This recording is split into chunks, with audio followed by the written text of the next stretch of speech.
Hello, MotoAmerica fans. Welcome to this latest edition of Off Track with Carruthers and Bice. I am Bice, and I'm joined by the extremely handsome Paul Carruthers, Communications Manager for MotoAmerica. And our guest today is, well, by the way, we're at New Jersey Motorsports Park. We're recording this prior to the race weekend, but it's obviously going to air, and you're seeing it after that weekend. So we're going to kind of project some things. But we've got a local rider, originally from Long Island, but New Jersey Motorsports Park is his home track. He cut his teeth in New Jersey NJ Mini Cup, I believe. It's Joseph LiMandri Jr., and we're going to talk about your name a little bit too. So anyway, welcome. Hey guys, I'm Joseph LiMandri, as I said, but I just want to thank you guys for giving me this opportunity. It's sick to do it at the track. I'm just excited for the weekend. Like they said, home track, so I get a little home track advantage. So we'll see how it goes. He said he's been wanting to get on the podcast for a while, and we've banned him until this point. I know we've been trying. I know you reached out to us and stuff. So a couple things. I do this all the time. I never know if it's supposed to be Mandri or Mondri, but you said it's LiMandri. It's LiMandri, yeah. It's LiMandri. LiMandri's the American way. And I think I did it right for the press conference because he was impressed LiMandri. the first time. I think we had it right when you were last year quite a bit, but it's obviously Italian. Yeah, very Italian, but it took a long time for everybody to get it. But luckily I was on the podium enough for people to start to figure it out. Yeah. And the other thing about that too is, like, you're on the entry list and in our bios as Joseph. Are you Joseph or are you Joe? Joseph, Joe. On my birth certificate, Bazooka Joe is the right way to say it. Oh, well, I want to ask you about that. That was my third thing. Are you okay with that? Who came up with it? And I know where it came from, but... Well, so I'm sure you guys know who the CFE boys are. The super fans. They show up. Oh, yes. They bring life to the party, you know. But it was, I don't remember the year. It was a couple years ago.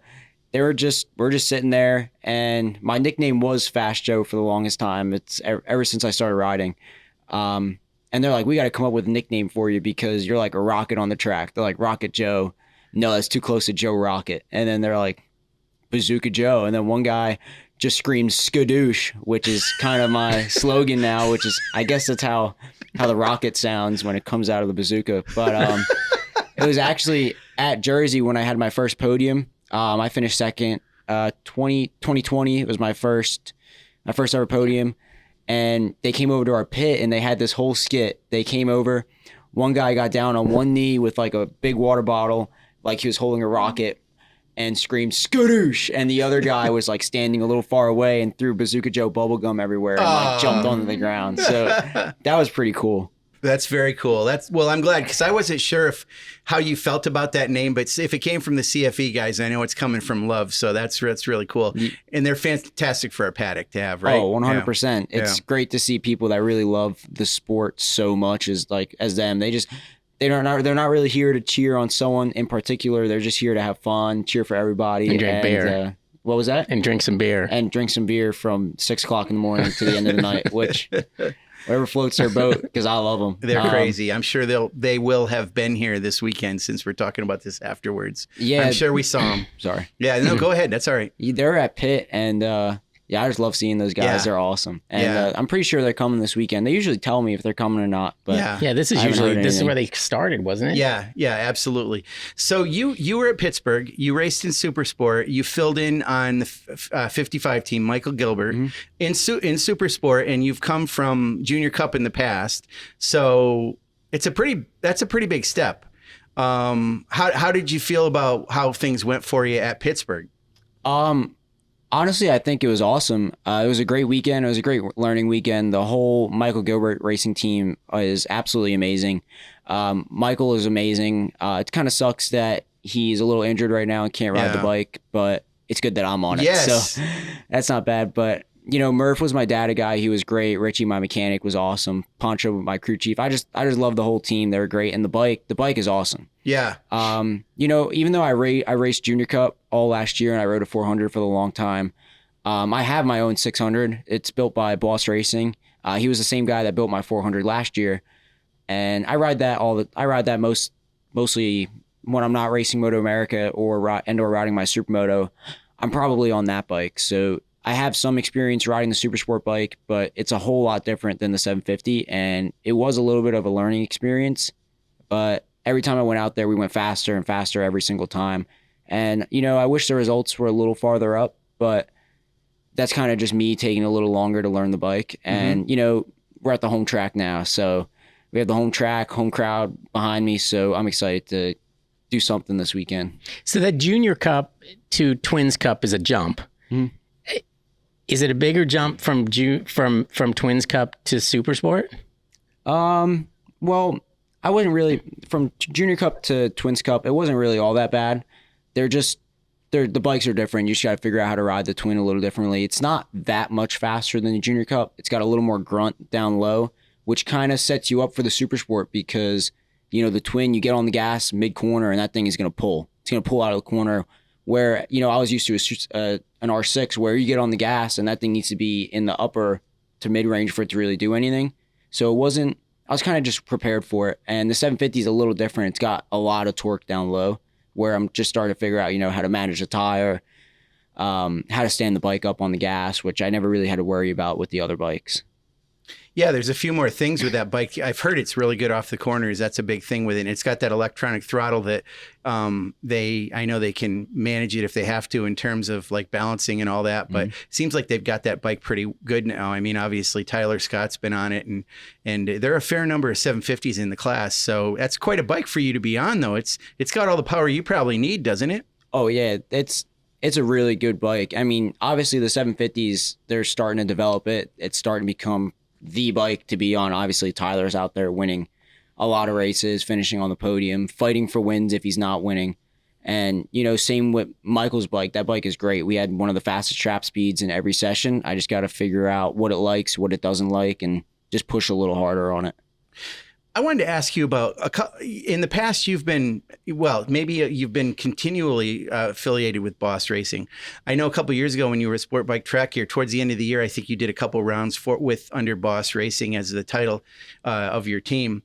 Who are they? What are they to you? And what are they all about, Boss Racing? Well, actually, last year we were with STG, but Boss Racing built my bike. Everything was done. Like all bike work and everything was done through Boss Racing. Okay. But Brian and Max just transported the bike and everything. We were under their name. They helped us out a lot. But Boss Racing was the one who built the bike, did all the R&D, helped with data, set up and everything like that. But, you know, Anthony Corbo, he's in, I can't remember the exact town that he's in, but he's based out of New Jersey, northern New Jersey, near Sparta. He has the Boss Racing shop. He builds bikes. Like if you go to CCS, 99% of the bikes are built by Boss Racing. Really? Wow. Yeah. Okay. So that's like his thing. His thing is CCS. He flashes ECUs. He can tune bikes. He does suspension. And, you know, last year was his first time doing this whole MotoAmerica, running a team thing. He was my crew chief. And, you know, he figured it out real fast. And all my bikes, even my R6, which is, it's not even a fully built bike. It doesn't have any engine work or anything done to it. And I could run fast, like really fast, close Supersport times on that bike just because it's built so well and it's so fast and it handles amazingly. So you're from Long Island, but you have absolutely no accent at all. What's the deal? I don't know. People say I kind of sound Southern when I talk. A little bit, yeah. I sound a little Southern, but I have some, you know, New York, I guess you call it tang to when I speak sometimes. Yeah. You got to catch me at the right moment. Yeah. So you're up there, but you got involved in New Jersey Mini NJ Mini GP, New Jersey Mini GP. How did you get started with that? Well, when I was little, you know, my dad used to ride, so I wanted to hop on a bike. And there wasn't many outlets for kart like riding other than the big track, so you had to wait a long time. And we're just riding in a parking lot, and my friend Marcello's dad, you know, pointed us to New Jersey Mini GP. It kind of just started with Brandon and Maz. Like, they were the first kids to start riding. And then it kind of just evolved into, you know, it's probably the best spot to where if you want your kid to start learning how to ride, you go to NJ Mini GP. It's where I learned. It's where Gus learned, Brandon, Maz, Xavier. Like, so many fast riders have come through that program. So you used to race with all those guys or just the tail end of them? I've raced Maz and Brandon a couple times. I got smoked when I was little, but I got smoked by all of them. But I raced, you know, Spencer Humphreys, Gus. Oh, yeah. I've been racing them too for ever. Spencer was a little later, couple years later into when me and Gus started racing. But, me and Gus have been racing since I've been like 10, 11 years old. So at this particular race, when I'm at the podium, there's oftentimes I notice there's a big bunch of kids there and little leathers, and they're all from that association. Yeah, more than half of them, even a lot of them over at the Mini Cup racing this weekend. We got Josh Raymond, Nathan Betancourt, Marty Salem, a ton of really talented riders that went through that same program that I've went to and everyone else that are over there racing, fighting for wins and everything. Were you young enough to ever do that or not? I mean, was it going for when you were young, when you were that age and were you at the podium, or did it come later? Yeah, I was. We used to do the minis at MotoAmerica, which I think we should start back up again. Like a good showcase for young talent. Just, we used to do it right in the parking lot where they, That's right. that little area where they do the stunting show and stuff like that. Yes. That used to be the little mini GP thing. That was awesome. So I've been at MotoAmerica since I've been very young. Yeah. Wow. Cool. Technically riding in air quotes. So when you're not on the track, what are you doing? Other than doing my workouts and everything, I was working at Orient Express. First off, I started working for my dad in construction. I had surgery over the off season on my knee. That's right, you did. I've been putting that off for way too long. And then right after the last round at Barber, I couldn't even walk. I had to get it. I had no choice. Like my leg would dislocate almost once or twice every week. And then at one point, it was actually the morning after the last race of the season, we were doing a track day at Barber. I dislocated my leg and I couldn't get it in until surgery. So I couldn't really walk, nothing. I was working and everything in the meantime. I worked up until the last 2 days before surgery, but it was tough. It hurt. I couldn't really bend. I couldn't do anything. Couldn't lift weights. So I had surgery, and what did they do? I had surgery. My ACL was snapped in half, and it was ripped off my bone, off my femur. My MCL was super stretched, so they had to fix that. My meniscus was torn on the front and back, and my IT band was almost torn in half. That puts a running back out of commission for a couple of years, I think. Yeah. So that's pretty tough. Did it happen when you in a crash? How did you sustain it? Oh, I hate to say this. Well, we got to hear it. Let's go. I did it in front of my house on a 50 5 years ago. It was like 20. I can't remember. It was around like 5-6 years ago now. I was young. I was backing in a little 50 in front of my house and got a little too far on the back end, and it tossed me up over the bike. And, it's a little 50, so your legs. I just stuck my leg out to save myself. And wow. I popped it out of its socket and everything. Went to the hospital, got x-rays. Doctor said I was fine. Come to find out I was not fine. Yeah. And then over years of just being an idiot, crashing, riding dirt bikes, having fun, jumping off things I probably shouldn't be jumping off of.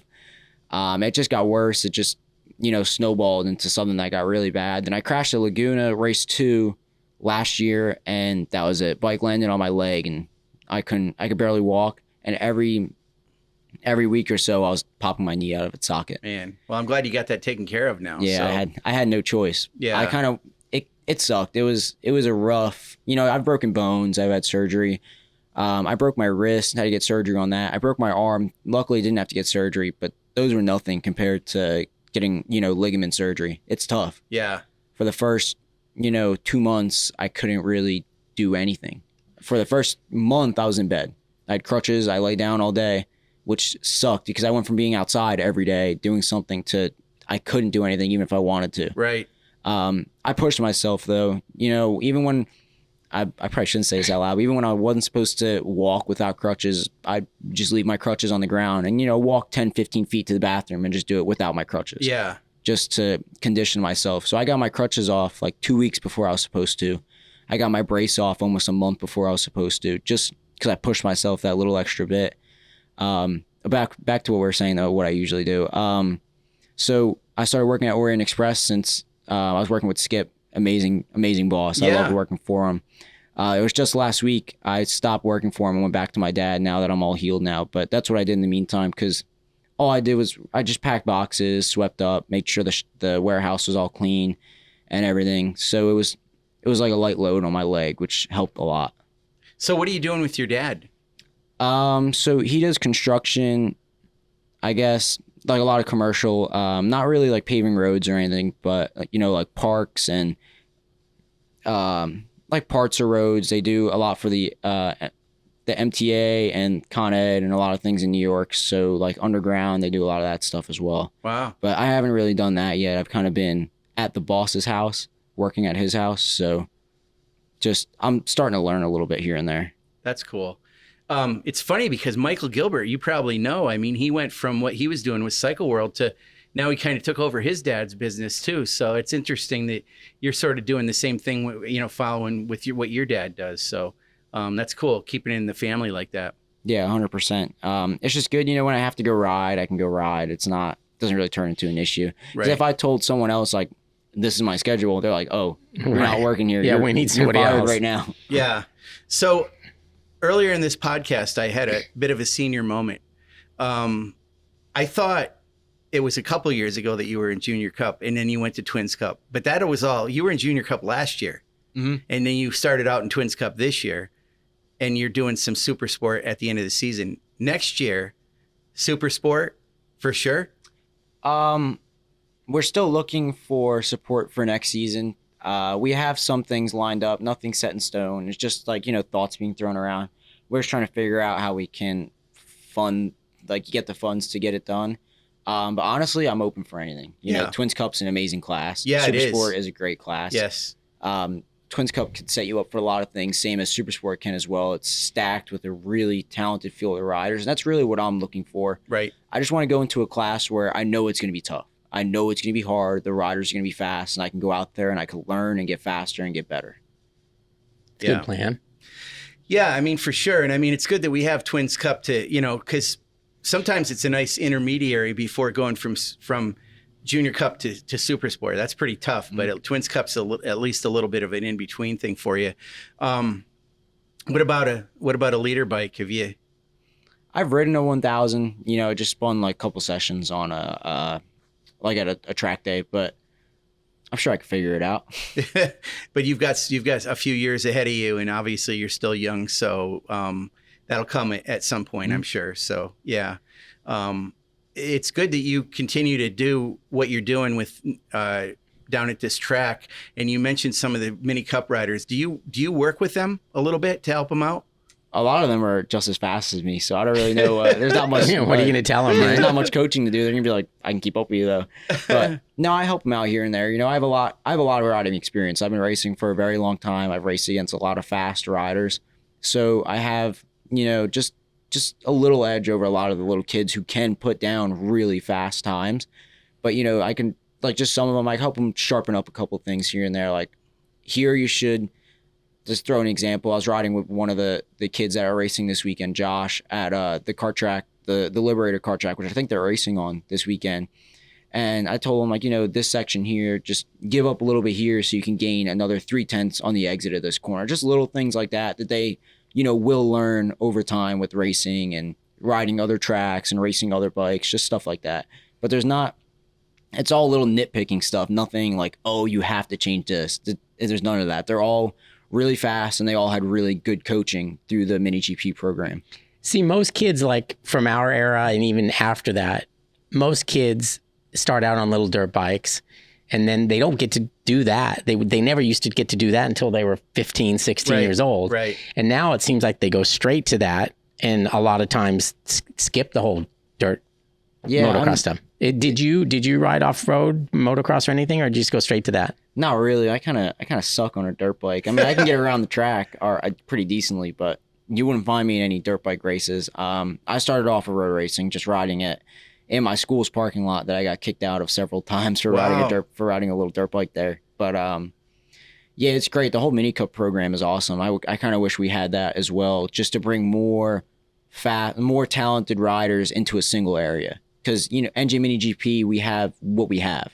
I would love to see more riders come from other states to come, like more talented riders to come ride here, because our talent here is amazing. Mm-hmm. But you still have those really fast kids from other areas, and I kind of wish there was something like that back when I was little. I feel like maybe it could help me a little bit, maybe not. You never know, but definitely wouldn't hurt. One of the things that I find interesting about you, Joe, is so you're on the East Coast. You're as about as easy as you can get. And you talk about your mentoring that you do for younger riders. Well, you have a rider, a seasoned rider who mentors you a little bit, and it's a guy from the West Coast, in Jason Pridmore. Tell us about your relationship with Jason and how that started and what he means to your program. I mean, first of all, I love working with Jason. He's great. He knows so much. And, if you're looking for an extra second, he will find you that extra second, 100%. But it was kind of funny. I was going to Laguna.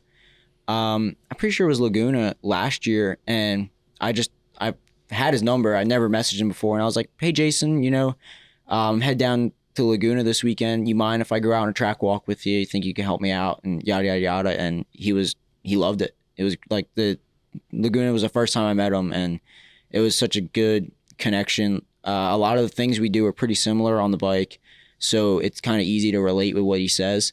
And he's just been helping me progress so much. And his track walks are amazing. He finds everything. He has a method for everything that he does. Nothing is just gone to waste. So if he breaks here or does something, he does it for a reason. He could tell you why and where and how he does it, why he does it this way. It's the way he thinks is so methodical. It's good to hear something like that, not just, I just, get on the brakes deep and get on the gas.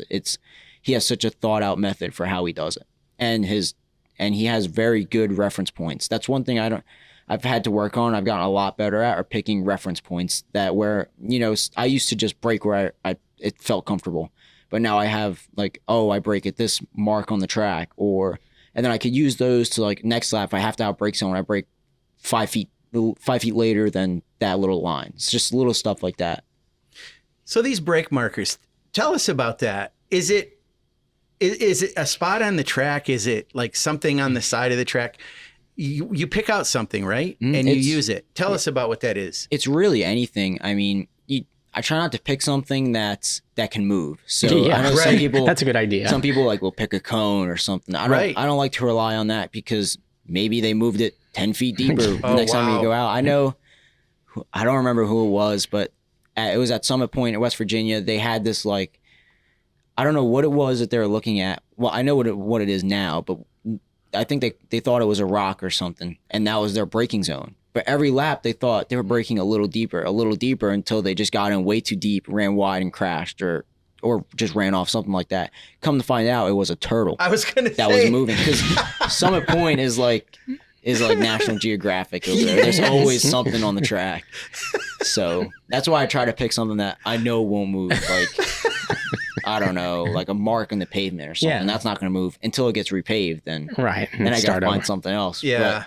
But just, the second something that's solid comes into my sight, I'm like, all right, this is when I get on the brakes, or this is when I turn, this is when I open the throttle.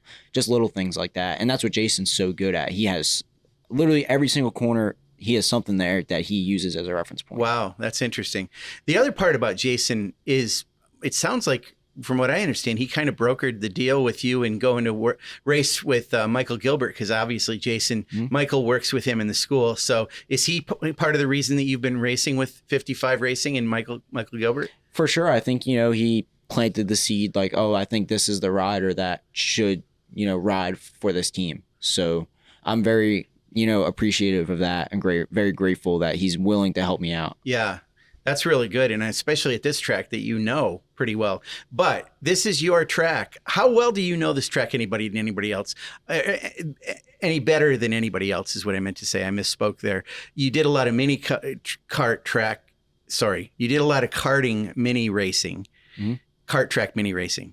Sorry. It's close enough. Yeah. Wow. We know what you mean. But on the big track, I don't know. Do you have more laps than anybody else around here, do you think?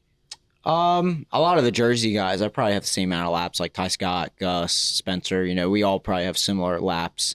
But the field is so talented. Even if you've never been here before, they're going to figure it out pretty fast. I mean, just being at a track that you know very well is really only good for maybe Friday. Then everyone catches up. Yep, everyone figures it out. If the top guys. So I have a little bit of an advantage. I know where the track is really bumpy. It's gotten a lot worse since last year. That's what I know, because I haven't ridden it.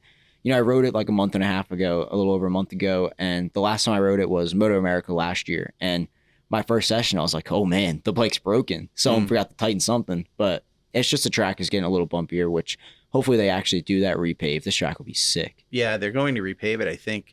All right, so we're out of time. We're going to wrap up, but just a real quick question for you. What's your hope for this weekend? What position you want to end up in? I stopped really aiming for positions. Okay. I realized that if I'm not in the position that I want to be, it's a higher chance of me like overthinking and or screwing up. So I'm just going into this weekend, I've been working on a lot of things that I knew it's been hindering me, like holding on to the lever for a little too long and just like little things like that. So I've been really focused on working on that. And if I can get that down and if moving up in positions is a result to that, I'll be very excited and very happy. Okay. Sounds good. Fair enough. Well, good luck to you this weekend here at New Jersey Motorsports Park. It's Joseph Bazooka Joe LiMandri Jr. That's right. All right. Good luck, Joe. Skadoosh. Skadoosh. Skadoosh. Thanks, you. guys. I appreciate it. Thanks.